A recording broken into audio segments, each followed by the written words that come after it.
армысыздар. Мені кейбіреулер қасиеті қабыл алам ба, қабыл алмайым ба деп ойланып жүретіндер бар ғой, таңғалдырады.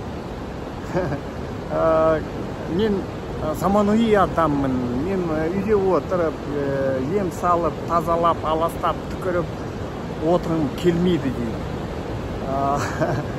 Айтатындылар, бұл деген емшілік қасиеттен байланысты іс. Емшілік қасиет берілсе, әрине отырасың үйде тазалап, ем салып. Бірақ қасиет деген ауқымды құбылыс.